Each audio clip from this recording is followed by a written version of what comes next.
Okay, what we're going to talk about now is Christian historians and Christian historiography. And in particular, I just want to go over very quickly and lightly Eusebius, Augustine of Hippo, Procopius, and our first woman historian, Anna Komnene. So we always start these lectures talking about themes, so that way you can start comparing them to what the Greeks did and what the Romans did. I should have put to tell the truth as the first one, and this is always the case. I'll probably stop putting this on these slides, but to be a historian, according to early Christian historians, you had to tell the truth. They also wrote in narrative form. Now, the Christians also based their history or the movement of history on morality, but it was different. So if you remember when we talked about the push in Roman history, which is on morality, which was greed, for morality in Christian writings, it is a different style, and it's a different reason.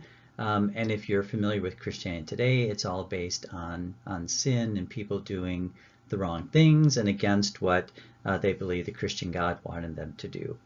Now, the biggest difference between the Greek and the Roman historians in historiography is that as we talked about, the trend for the Greeks and Romans was to move away from the gods and goddesses moving history and moving people.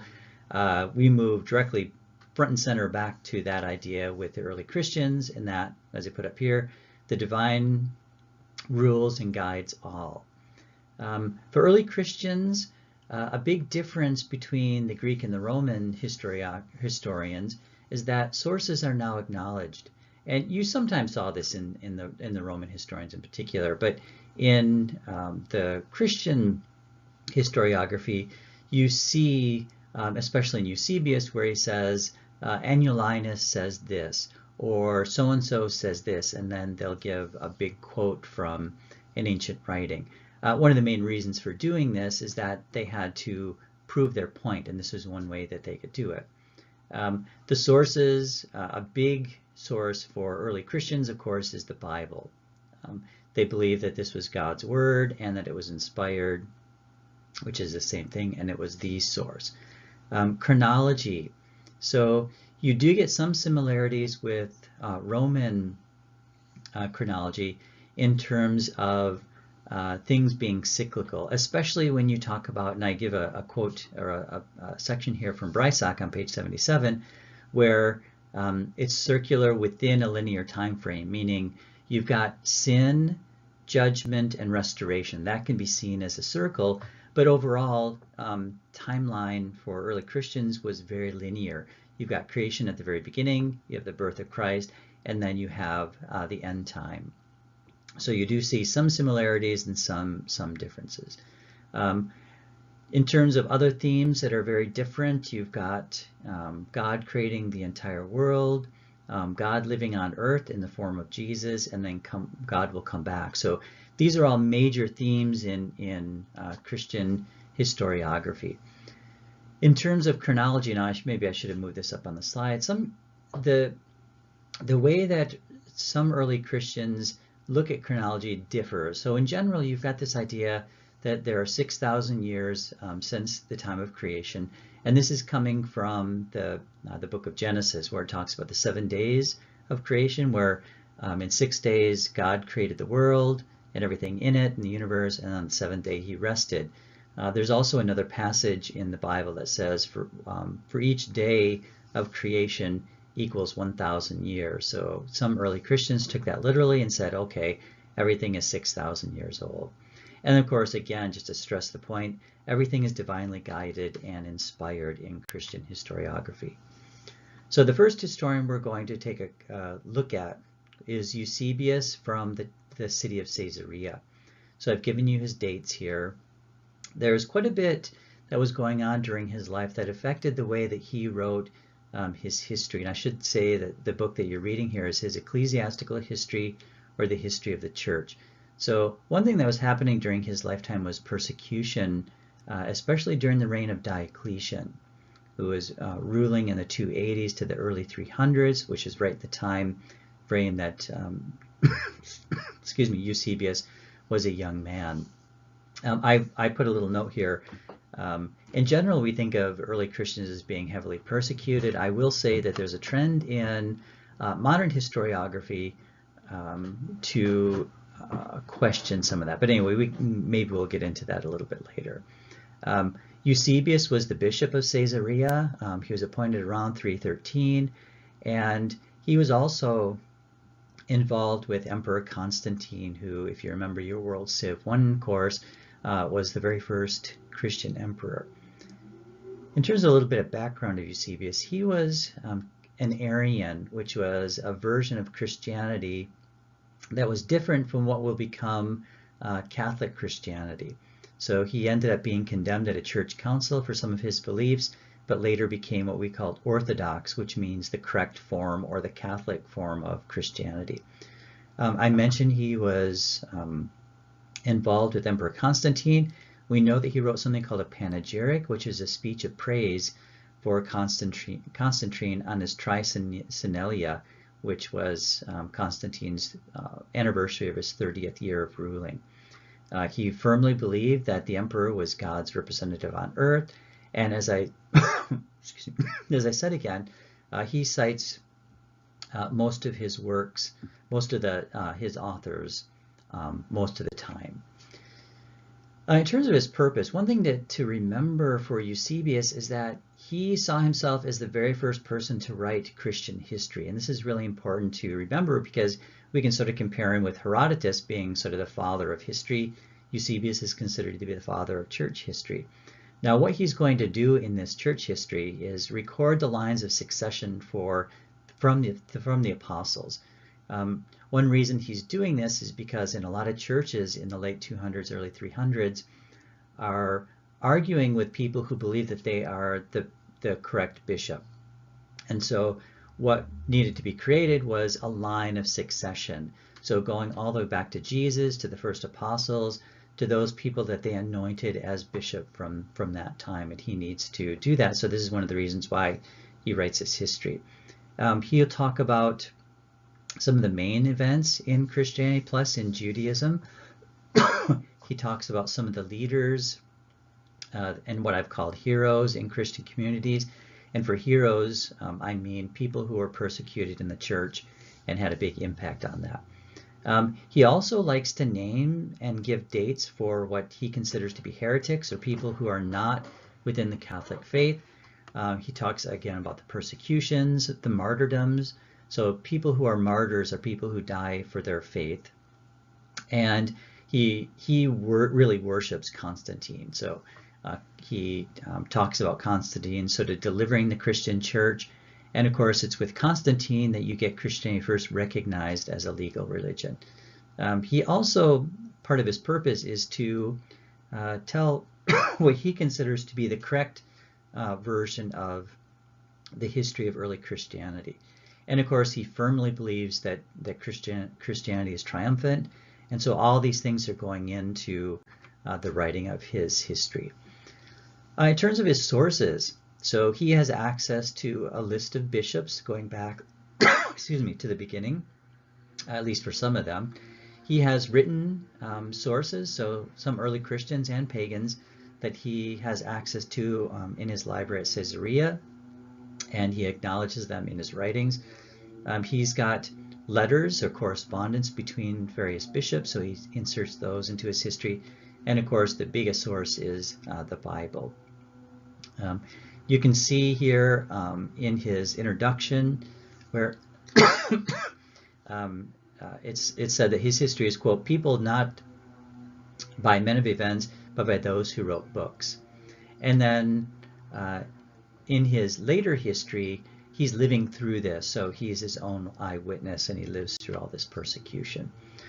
In terms of chronology, so the early Christians, at least Eusebius, had a little bit easier time than the Romans did. By the time you get to the late 200s, you have lists of emperors.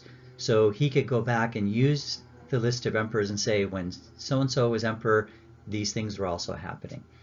He's got lists of bishops, and what he starts to do, and this is done a little bit earlier than him, is he lines up the list of bishops with the emperors.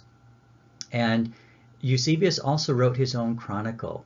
So what he did was he wrote a book of 5 or 6 different civilizations, and starts to line things up of when something was happening, how it lines up with another civilization, which was extremely useful.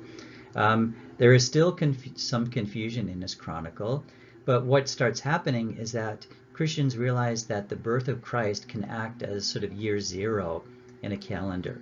And as we all know, a good part of the world today uses the Christian calendar. It's because of these early Christian writers. This is a question I don't have to answer for you. What does he feel about the role of the divine or supernatural in human history? I think you can easily answer this, and I've noted this at the beginning. You should remember that it's a very different trend from the Greek and Roman historians. Okay, moving on quickly to Augustine of Hippo and his work that I had you read, his City of God. So I've given you Augustine's dates here. He's born about 25 years or so after the death of Eusebius of Caesarea. Augustine was born into, at least his mother was a Catholic. He sort of rejected Catholicism, and he moved into a Christian religion called Manichaeism. Manichaeism eventually took him to Rome, and he ended up becoming, which is probably one of the most important educational positions you can get in the Roman Empire, which was the office of rhetor. So he became the rhetor of Milan, and what a rhetor does is he argues his cases. So Augustine, for example, wrote a panegyric or a speech of praise for an emperor. And what Augustine eventually ended up doing is meeting a very famous Catholic bishop named Ambrose. And Ambrose had a large impact on the formation of Augustine's thoughts in terms of religion, and Augustine eventually became a Catholic. Now, the City of God was written primarily because in 410, you've got Alaric, who was an Arian, and we talked about Arian just a little bit with Eusebius, who sacked Rome in 410. Now, what happened because of this is that, excuse me, a Christian named Marcellinus wrote to Augustine and said, the pagans are blaming the Christians for the sack of Rome, and Marcellinus wanted Augustine to address this. And so Marcellinus asked a number of things to Augustine, like, and I put them here, why were there problems when the Roman government had so recently become Christian?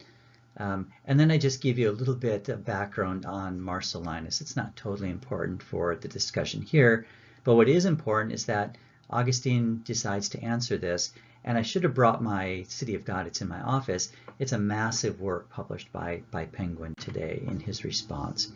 So his purpose number 2, oh my gosh, I made another spelling error here, was to defend the glorious City of God against those who prefer their own gods to the founder of that city. And what he also says is the attackers have to recognize this, because according to Augustine, when the Goths came in, they didn't totally take down the city, and that people have to recognize that the Christian God is the only God, otherwise they're going to be penalized because of this. I've just given you here just a little more information on some things that are happening within the City of God. So for Augustine, the push of history is that it's a conflict between good and evil, God and Satan. And again, you do get a bit of this circular thing with sin, retribution, and then being forgiven for sin, and then starting the cycle all over. But it's firmly linear with creation, the birth of Jesus, and then the end time. Eusebius ends up writing his own histories, starting with the beginning of time and going up to his lifetime. So what Augustine does in his City of God is he looks at current history first, and then he pushes back towards creation when it works into his argument. And what he also talks about in the City of God is, as I put here, good things come out of bad things, even for the Roman Empire. And that one thing he really pushed, and this had been a trend in the 300s anyway, is that Christians really learn about pagan philosophy, pagan language, and use it against them. This is exactly what Augustine does. He thinks that pagans should know more of their own history, and what he does in the City of God is that he uses examples from Roman history to show that the Roman period where there was no Christianity wasn't the best of all periods. So he talks about how they attacked their own temples and so on. And then why don't you stop the video and read through the rest of this slide, so I don't really need to go through it with you. In terms of sources, so I hope that you noticed as you're reading the City of God that Augustine was clearly in the Roman world. He cites a whole bunch of what we call pagan authors. So he knew Sallust, and he, as we talked about with the Roman historians, most of the Roman historians believed that Rome was morally corrupt, and it had become morally corrupt over time, and Augustine certainly uses this. Of course, his source is the Bible. He uses it all the time to teach, and then he quotes endlessly pagan literature: Virgil, Horace, Lucian, Livy, Plato, Cicero, Pliny the Elder. He names all of these. I put a question here: why does he quote them? So he's doing that because he wants the pagans who are going to read this to realize he knows their own history. That's one of the reasons he does it. He also quotes other Christians. So one of the Christians I put here is a man named Tertullian. And Tertullian gives this famous quote, like, Christians are blamed when the Nile doesn't rise. So he also cites that. And I also should have mentioned when I was mentioning the pagan literature is that he also mentions Roman plays, where he uses it to show the immorality of the Romans and the Greeks. Okay, so the next historian I want to look at is Procopius. So he was born in Caesarea around 500. He was a rhetor, or highly educated person, almost like what a lawyer would be today, who would argue his case. So Procopius was involved during the time, or living during the time, of Emperor Justinian and his wife Theodora. So Emperor Justinian, if you remember your World Civ I class, was involved in sort of trying to restore the Roman Empire to the size that it was during the Great Period. In 527, Procopius became the secretary of a very famous general called Belisarius, who was sent out by Emperor Justinian to retake a big part of Africa and Italy, and eventually he went to Persia. So Procopius was going on all of these military campaigns. He came back and was given the title in 560 of Illustrious, and 2 years later it's possible he became the prefect of the city. So the prefect was one of the highest positions you can get. And we're not quite sure the year of his death, maybe 565. He also wrote at least two other works that we know of. One was called the Histories, which was really about the time period of Justinian. He also wrote a book called The Buildings, which talks about the building projects done by Emperor Justinian. And then finally, the one that I had you read was his very interesting Secret History. So this book was put together towards the end of his life, and he did not want it published until after his death. And as you can see, what he does in there is he attacks Emperor Justinian, and especially his wife Theodora, Empress Theodora.